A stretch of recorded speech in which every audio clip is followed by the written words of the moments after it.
Good morning, fine people. I thought I'd do a quick little video this morning, maybe a little bit different.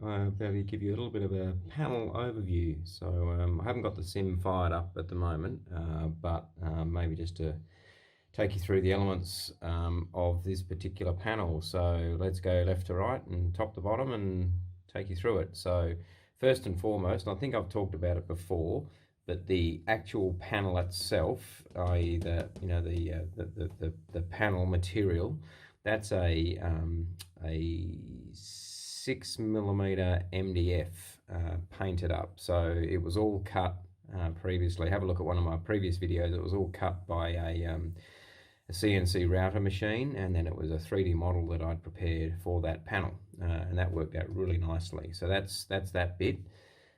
In terms of equipment, so my switch panel there, that's a Simeonic switch panel. I originally made one myself, but honestly, the Simeonic equipment is brilliant, so this switch panel integrates directly into X-Plane via a plugin, and works really well. So again, you'll see me during my obviously flying type videos that I'll be doing that. Coming down further, and I'm sorry about the camera work here, but underneath there you can see obviously my keys. Now that's a rotary switch by myself. So again, that's a 4-point or 5-point rotary switch with a spring on the end of it, and that part also I did procure from Simeonic. Again, really good. That panel that you're seeing here, which effectively is which is this panel here, which is the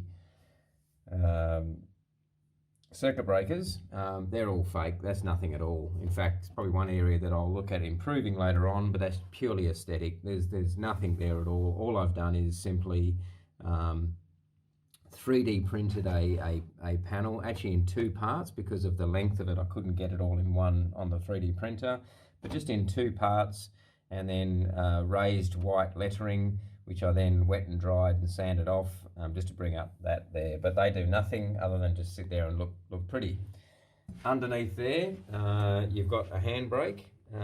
So there's the brake, which is on a spring mechanism as well. So that works really well. That's my handbrake.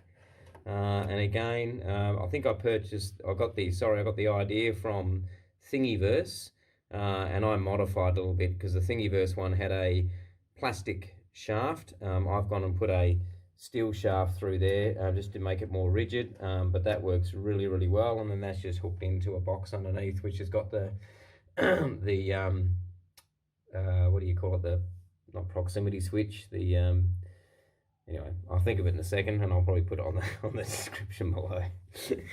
It's very early here. Okay, coming back up. Sorry about that. Oh, and I'm not going to get to the rudder pedals. All right, so back up to the top. Now, in terms of the glass cockpit side of things, again, these are purchased Simeonic bezels, and inside those bezels are iPads. So these are iPads running an app, and I've done that specifically. I wanted to do that because running 3 screens, you can imagine, and trying to turn the graphics up, and there's a fair bit of load that happens on your machine.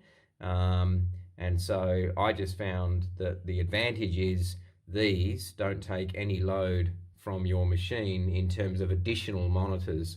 Other types, you break the monitors out and you put them on 2 screens, and therefore you're taking extra load on your graphics card.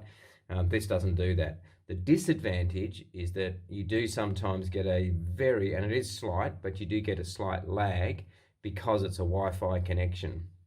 So be mindful of that. If you have poor Wi-Fi in your house, or your Wi-Fi isn't that good, I don't think that'll work very well.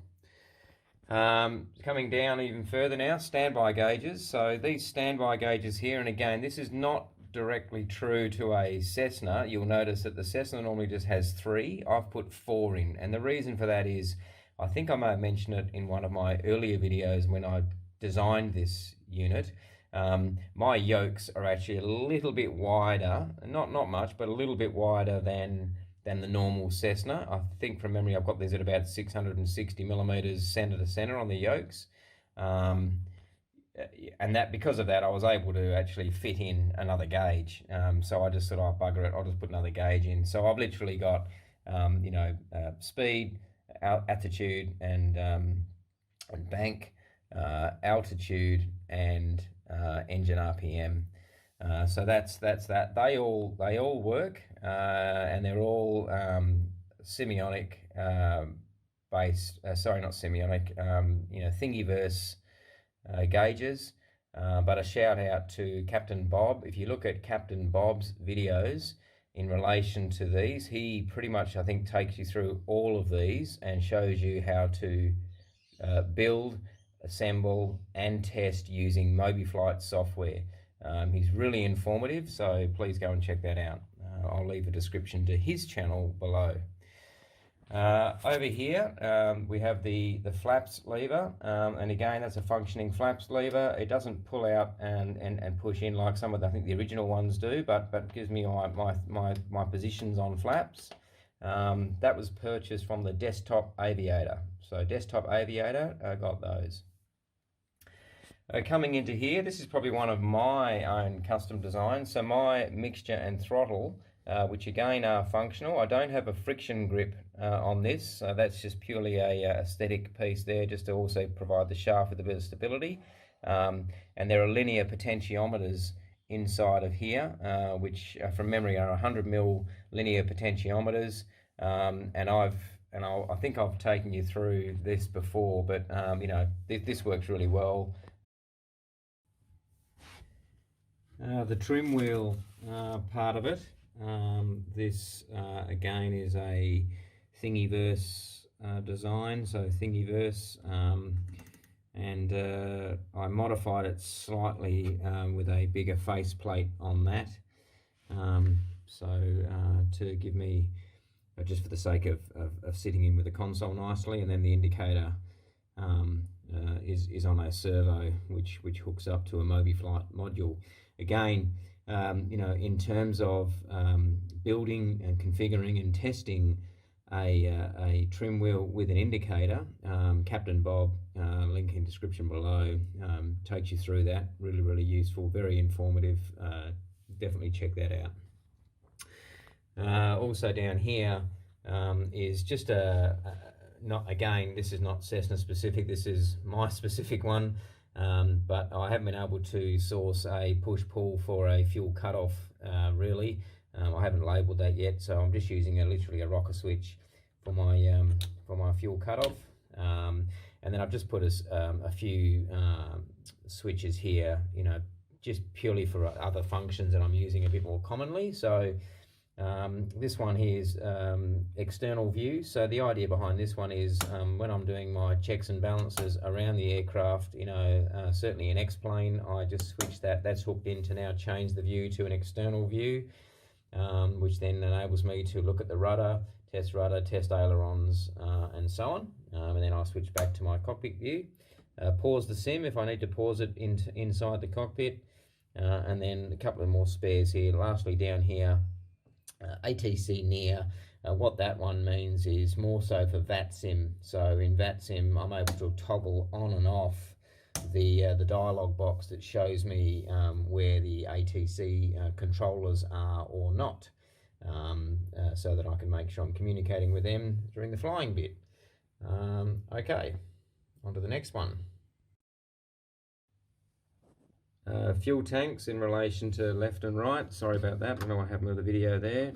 That all works well as well. Really functional, and again,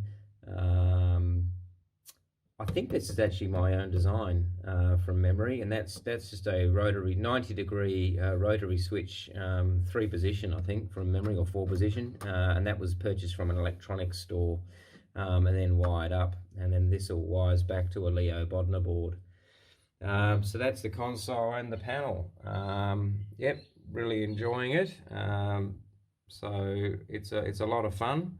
And then lastly, you would have heard me mention before, just in relation to the television screen, which I'm still waiting on. There it is. Look, it's still not there. So with the videos that I shoot flying, you'll notice that the camera is probably panning like that. Sorry about my finger work in the way here. But that's the reason, is because I don't have that in there yet. Now, this is a real problem for me. It's coming, and as I've said that before, but it's actually the global chip shortage has affected TVs as well. So I've been waiting 4 months for a brand new big TV, actually, for downstairs, and once that arrives, the television that is down there at the moment, which is exactly the same as this one, which is exactly to the model, because I ended up buying 3 of these originally, albeit they're 1080p, but it will be going there, and then that completes the wraparound. So at the moment I've got, I lose my right hand view for most of it, but I still get a fairly good field of view. There's 90-degree field of view here, and then obviously there's another 90 degrees there. So overall, you're getting 180 degrees field of view. But obviously, going this way, I'm probably only getting a 45 degree out from the front, so obviously I'm missing this whole 90 degrees through here. But, it's enough for me to use quite functionally at the moment. Anyway, I'm being told that should be getting that screen, or sorry, the new TV early December. I'll keep you posted. Hopefully that'll happen, because as soon as that happens, this should come up pretty quickly. It doesn't take me long to put that in and get that aligned up. And we'll go from there. All right, thanks for your time. Talk to you soon. Bye.